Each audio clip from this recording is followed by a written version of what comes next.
সিংহের গর্জন রাজার মতো। সিংহ সিংহই। অনেকেই বলবেন, দাদা কি বলছেন, দীর্ঘদিন ধরে একটা আইনি জটিলতার মধ্যে আছেন, সেই ধরনের আইনি জটিলতা অনেকটা মিনিমাইজ হতে পারে।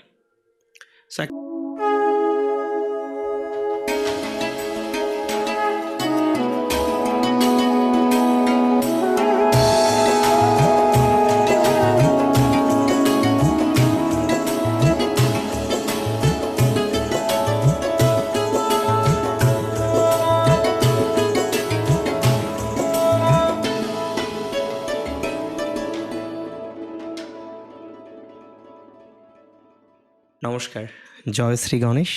স্বাগতম আপনাদের প্রত্যেককে। আলোচনা করছি যে রাশিটিকে নিয়ে, সেটি হলো কর্কট, এবং কর্কট রাশির জাতক জাতিকাদের বেশ কয়েকটি বিষয় নিয়ে আজকে আমরা একটা ডিটেলস অ্যানালাইসিস করব। দেখুন, আমাদের মুখ্য আলোচনার বিষয়বস্তু হলো কেতুর সঞ্চার। না, কেতু কি রাশি পরিবর্তন করছে? না, কেতু রাশি পরিবর্তন করছে না, তবে কেতু নক্ষত্র পরিবর্তন করছে। বর্তমানে যে নক্ষত্রটিতে কেতু আছেন সেটি পূর্ব ফাল্গুনী, শুক্রের নক্ষত্র, ভগদৈবত নক্ষত্র, ভাগ্যের নক্ষত্র। সেখান থেকে কেতুর নক্ষত্র, কেতুর নিজের নক্ষত্র মঘাতে প্রবেশ করবে কেতু। দেখুন, নিজের বাড়িতে সবাই কমফোর্টেবল, ভালো হোক আর খারাপ হোক, নিজের বাড়ির মতো কমফোর্ট প্লেস কোথাও নেই। আর কেতু নিজের নক্ষত্রে আসছে, স্বনক্ষত্রে কেতুর অবস্থান রাশিচক্রের প্রত্যেকটি রাশিকে কোনো না কোনোভাবে প্রভাবিত করতে পারে। আপনার দ্বিতীয়ভাবে কেতুর অবস্থান বিশেষভাবে গুরুত্বের দাবি রাখে। দ্বিতীয়ভাবে কেতুর অবস্থান আপনার ফাইন্যান্স থেকে শুরু করে অন্যান্য নানা বিষয়ে পজিটিভিটির ঘটনা ঘটাতে পারে। তবে কেতু তো রহস্যময় গ্রহ, বিপরীত ধর্মিতার চলাচল, তাই তো কেতু ইভার রেট্রোগ্রেড। চন্দ্র সূর্য কখনো রেট্রোগ্রেড হয় না, মনে রাখবেন, এবং কেতু এবং রাহু সবসময় রেট্রোগ্রেড থাকে। এই চারটি বাদ দিয়ে বাকি যে 5টি প্ল্যানেট থাকে তারা কখনো রেট্রোগ্রেড হতে পারে, কখনো রেট্রোগ্রেড নাও থাকতে পারে। তবে যার হরোস্কোপে কোনো রেট্রোগ্রেড প্ল্যানেট নেই সে যে লাকি নয়, এটা কি করে বলি? আবার সে যে সব দিক থেকে ভালো ফল পাবেন সেটাই বা কী করে বলি? অবশ্যই সিগনিফিকেশন, অন্যান্য বিষয়গুলো জরুরি। কেতু শক্তিশালী গ্রহ, তবে কেতুর কিছু বিশেষ প্রভাব আছে। পৌরাণিক উপাখ্যান বলে তার মাথা নেই, তাই তার দৃষ্টি নেই, কিন্তু সে ধ্যানে মগ্ন, গভীর ধ্যানে মগ্ন। কার ধ্যানে মগ্ন? তিনি তো নাগ শক্তি, তাই মহাদেবের ধ্যানে মগ্ন, শিব শক্তির ধ্যানে মগ্ন। অপার ক্ষমতা, অপরিসীম ক্ষমতা কেতুর। তাই আমরা এটাও বলছি কুজবৎ কেতু, কুজের মতোই কেতু শক্তিশালী। তবে এই শক্তি বাইরে থেকে বোঝার উপায় নেই, একটুও নেই। একটা সর্প সে কুণ্ডলী পাকিয়ে রয়েছেন, কতটা বিষাক্ত আমরা প্রথমে বুঝতে পারবো, কতটা ক্ষমতা আছে তার পারবো না, কিন্তু সে ক্ষমতা ধরে। একটা সর্প, কিছু কিছু সর্প একটি হস্তিকেও কিছু সময়ের মধ্যে মেরে দিতে পারে, ক্ষমতা তাদের মধ্যে আছে। তবে কেতু বিজয় ধ্বজ, কেতু প্রতীক, কেতু হলো বিশেষ চিহ্ন। তাই তো রাজ পতাকা কেতু রিপ্রেজেন্ট করে, রাজদণ্ডেও যদিও কেতুর ভূমিকা আছে,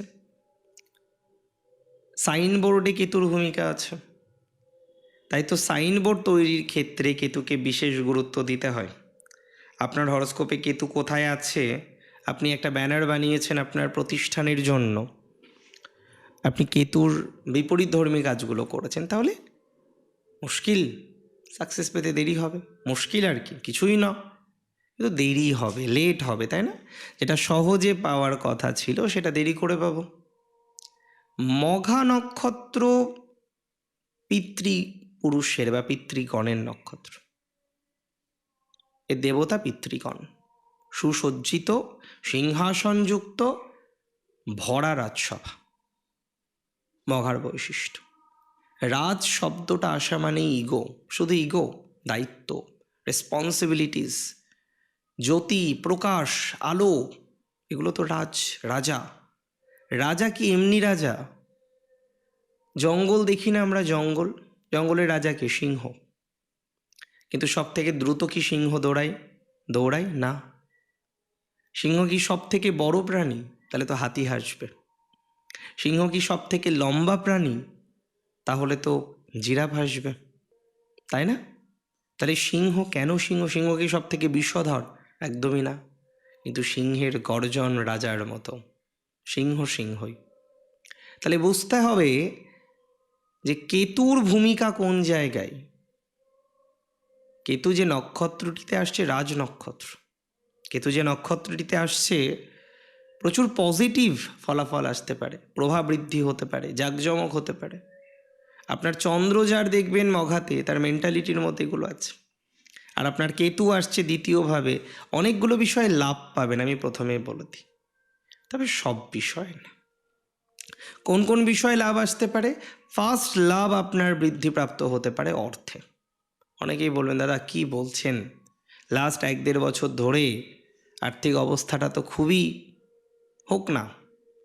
কেতুর এই ট্রানজিট 31শে মার্চ থেকে 6 ডিসেম্বর, 250 দিনের একটি ট্রানজিট আপনার সাকসেসফুল হওয়ার সম্ভাবনাকে বৃদ্ধি করবে।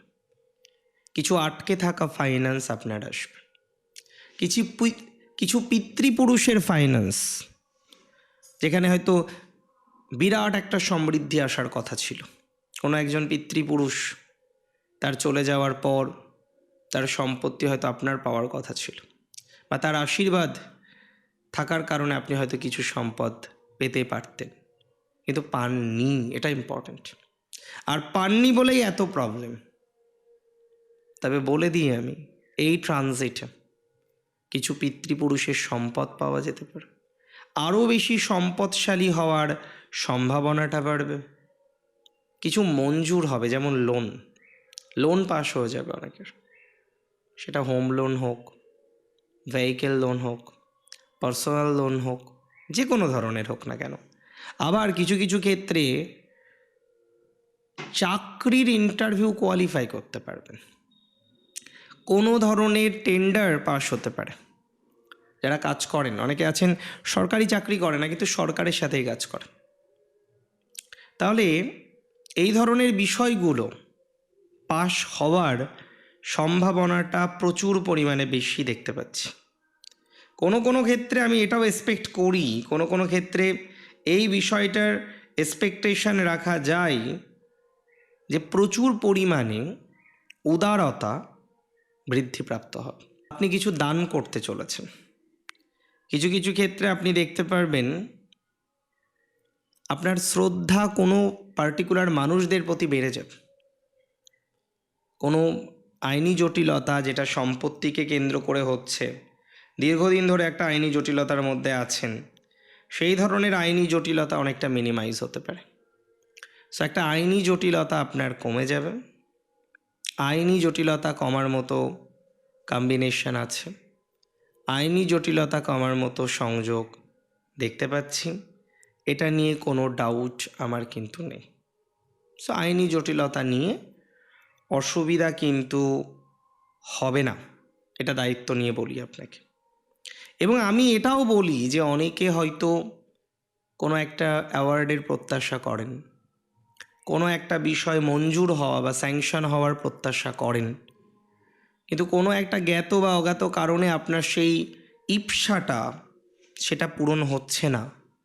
এই ধরনের বিষয়ে একটা সাকসেস কিন্তু আপনি কনফার্মলি পাবেন। আপনার ক্ষমতা কিন্তু অনেকাংশেই বাড়বে, কনফার্ম বাড়বে। তবে কিছু কিছু ক্ষেত্রে পথ পেতে পারেন। কর্কটের জন্য এই ট্রানজিট নেগেটিভ নয়, আমি দায়িত্ব নিয়ে বলছি। ইভেন কর্কটের জন্য কিছু কিছু ক্ষেত্রে পজিটিভ, কিছু কিছু ক্ষেত্রে শুভ, কিছু কিছু ক্ষেত্রে আপনি কিছু বলতে পারছিলেন না। একটা অন্যায় দীর্ঘদিন ধরে দেখছিলেন, কিন্তু ইউ লস্ট ইউর সেন্টেন্সেস, বলতে পারছিলেন। পুনরায় সেগুলো পাওয়ার সম্ভাবনা বাড়ছে, পুনরায় সেগুলো বাড়বে বলে মনে করছি। এটা শুভ হবে। রবি শাসিত রাশির নক্ষত্র, কেতু প্রভাবিত নক্ষত্র, পিতৃগণের নক্ষত্র মঘাতে কেতুর প্রবেশ ভালো ফল দেবে। কিছু সিক্রেট দরকার, জানা দরকার। প্রথম হচ্ছে এই সময়ে পেন্ডিং কাজগুলো হতে পারে, কিন্তু লেবার দিতে হবে। যেগুলো একদম থেমে গেছে, লেবার দিচ্ছেন না, ঠিক আছে হবে, এই মেন্টালিটিটা রেখেছেন না, আমি বলবো লেবার দিন। সেগুলো নিয়ে এখন আর একটু বেশি ব্যস্ত হয়ে উঠুন, সেগুলো নিয়ে একটু বেশি ওয়ার্কআউট করুন, একটু বেশি ব্যস্ত হওয়ার চেষ্টা করুন। আমার মনে হয় তাতে আপনার সাকসেস অনেকটা বৃদ্ধিপ্রাপ্ত হতে পারে, তাতে আপনার ডেভেলপমেন্টটা অনেকটা বেশি বাড়তে পারে, আপনি অনেক বেশি অগ্রগতি কিন্তু করতে পারবেন, এতটুকু শিওরিটি বা অ্যাসিওরিটি আমি আপনাকে দিতে পারি। সো রিল্যাক্স, একদম রিল্যাক্সে থাকুন, আরও সুস্থ স্বাভাবিক ফলাফলটা আসুক প্রত্যাশা করি, ঈশ্বরের কাছে প্রার্থনা করি, কামনা করি আপনার কেতুর ট্রানজিটে সত্যি আর্থিক ভাগ্যটা একটু ডেভেলপ করুক। এত প্রবলেম নেওয়া যাচ্ছে না, আর কোনো মাধ্যমে করুক, কারণ হট করে তো হয় না। আমি যে মাধ্যমগুলো বললাম তার মাধ্যমে হতে পারে কিছু পুরস্কার, কিছু প্রাপ্তি, তবে গোপনভাবে।